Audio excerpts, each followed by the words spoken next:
La fe de los mártires.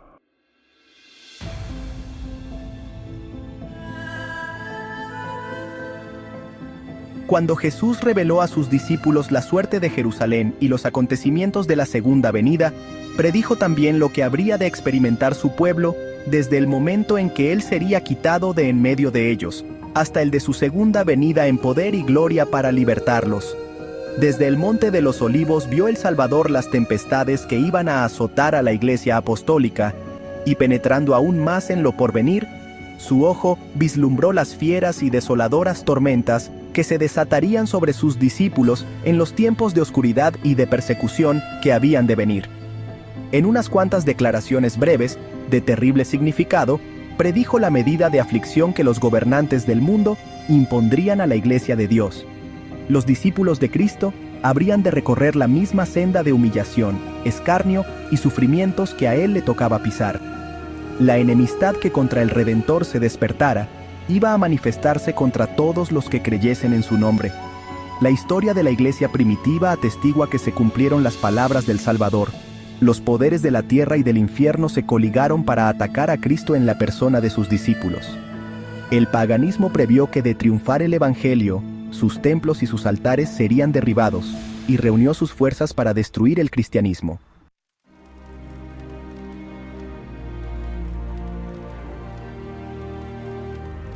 Encendióse el fuego de la persecución. Los cristianos fueron despojados de sus posesiones y expulsados de sus hogares. Todos ellos sufrieron gran combate de aflicciones. Experimentaron vituperios y azotes, y a más de esto prisiones y cárceles. Muchos sellaron su testimonio con su sangre. Nobles y esclavos, ricos y pobres, sabios e ignorantes, todos eran muertos sin misericordia. Estas persecuciones que empezaron bajo el imperio de Nerón, cerca del tiempo del martirio de San Pablo, continuaron con mayor o menor furia por varios siglos. Los cristianos eran inculpados calumniosamente de los más espantosos crímenes y eran señalados como la causa de las mayores calamidades, hambres, pestes y terremotos.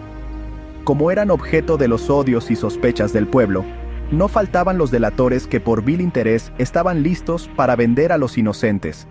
Se los condenaba como rebeldes contra el imperio, enemigos de la religión y azotes de la sociedad.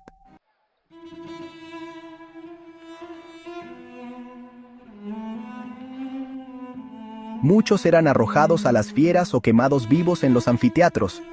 Algunos eran crucificados, a otros los cubrían con pieles de animales salvajes y los echaban a la arena para ser despedazados por los perros. Estos suplicios constituían a menudo la principal diversión en las fiestas populares. Grandes muchedumbres solían reunirse para gozar de semejantes espectáculos y saludaban la agonía de los moribundos con risotadas y aplausos. Doquiera fuesen los discípulos de Cristo en busca de refugio, se les perseguía como a animales de rapiña. Se vieron pues obligados a buscar escondite en lugares desolados y solitarios. Anduvieron destituidos, afligidos, maltratados, de los cuales el mundo no era digno, andando descaminados por los desiertos y por las montañas, y en las cuevas y en las cavernas de la tierra. Hebreos.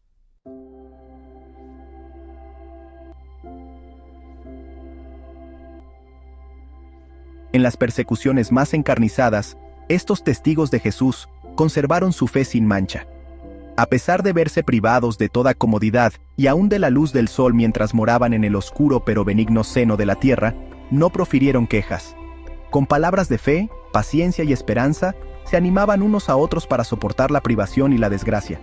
La pérdida de todas las bendiciones temporales no pudo obligarlos a renunciar a su fe en Cristo. Las pruebas y la persecución no eran sino peldaños que los acercaban más al descanso y a la recompensa. Como los siervos de Dios en los tiempos antiguos, muchos fueron muertos a palos, no admitiendo la libertad, para alcanzar otra resurrección mejor. Recordaban que su maestro había dicho que cuando fuesen perseguidos por causa de Cristo, debían regocijarse mucho, pues grande sería su galardón en los cielos, porque así fueron perseguidos los profetas antes que ellos. Se alegraban de que se los hallara dignos de sufrir por la verdad, y entonaban cánticos de triunfo en medio de las crepitantes hogueras. Mirando hacia arriba por la fe, veían a Cristo y a los ángeles que desde las almenas del cielo los observaban con el mayor interés y apreciaban y aprobaban su entereza. Descendía del trono de Dios hasta ellos una voz que decía: «Sé fiel hasta la muerte, y yo te daré la corona de la vida».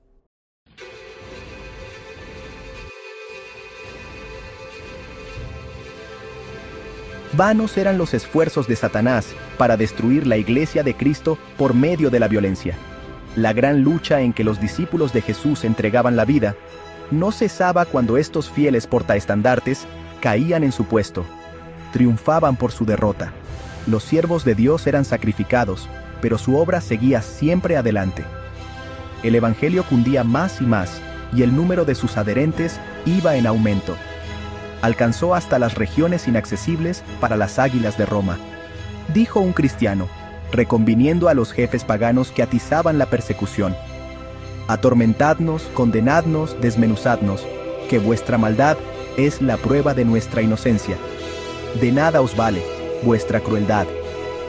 No era más que una instigación más poderosa para atraer a otros a su fe. Más somos cuanto derramáis más sangre, que la sangre de los cristianos es semilla. Miles de cristianos eran encarcelados y muertos, pero otros los reemplazaban. Y los que sufrían el martirio por su fe quedaban asegurados para Cristo y tenidos por Él como conquistadores. Habían peleado la buena batalla y recibirían la corona de gloria cuando Cristo viniese. Los padecimientos unían a los cristianos unos con otros y con su Redentor. El ejemplo que daban en vida y su testimonio al morir eran una constante atestación de la verdad. Y donde menos se esperaba, los súbditos de Satanás abandonaban su servicio y se alistaban bajo el estandarte de Cristo. En vista de esto, Satanás se propuso oponerse con más éxito al gobierno de Dios, implantando su bandera en la iglesia cristiana. Si podía engañar a los discípulos de Cristo e inducirlos a ofender a Dios, decaerían su resistencia, su fuerza y su estabilidad, y ellos mismos vendrían a ser presa fácil. El gran adversario se esforzó entonces por obtener con artificios lo que no consiguiera por la violencia.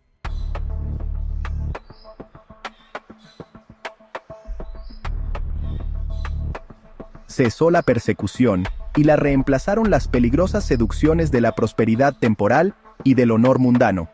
Los idólatras fueron inducidos a aceptar parte de la fe cristiana, al par que rechazaban otras verdades esenciales. Profesaban aceptar a Jesús como Hijo de Dios y creer en su muerte y en su resurrección, pero no eran convencidos de pecado ni sentían necesidad de arrepentirse o de cambiar su corazón. Habiendo hecho algunas concesiones, propusieron que los cristianos hicieran las suyas para que todos pudiesen unirse en el terreno común de la fe en Cristo. La iglesia se vio entonces en gravísimo peligro, y en comparación con él, la cárcel, las torturas, el fuego y la espada eran bendiciones. Algunos cristianos permanecieron firmes, declarando que no podían transigir. Otros se declararon dispuestos a ceder o a modificar en algunos puntos su confesión de fe y a unirse con los que habían aceptado parte del cristianismo, insistiendo en que ello podría llevarlos a una conversión completa. Fue un tiempo de profunda angustia para los verdaderos discípulos de Cristo. Bajo el manto de un cristianismo falso, Satanás se introducía en la iglesia para corromper la fe de los creyentes y apartarlos de la palabra de verdad.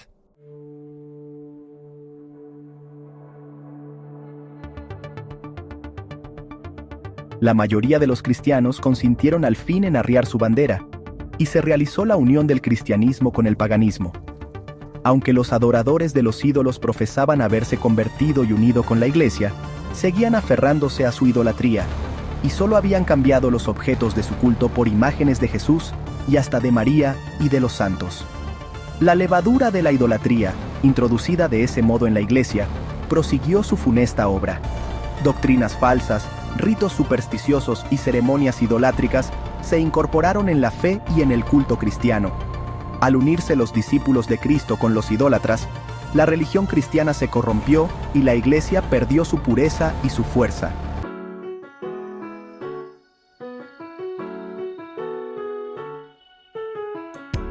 Hubo sin embargo creyentes que no se dejaron extraviar por esos engaños y adorando solo a Dios, se mantuvieron fieles al autor de la verdad. Entre los que profesan el cristianismo ha habido siempre dos categorías de personas, la de los que estudian la vida del Salvador y se afanan por corregir sus defectos y asemejarse al que es nuestro modelo. y la de aquellos que rehúyen las verdades sencillas y prácticas que ponen de manifiesto sus errores. Aún en sus mejores tiempos, la Iglesia no contó exclusivamente con fieles verdaderos, puros y sinceros. Nuestro Salvador enseñó que no se debe recibir en la Iglesia a los que pecan voluntariamente. No obstante, unió consigo mismo a hombres de carácter defectuoso y les concedió el beneficio de sus enseñanzas y de su ejemplo, para que tuviesen oportunidad de ver sus faltas y enmendarlas.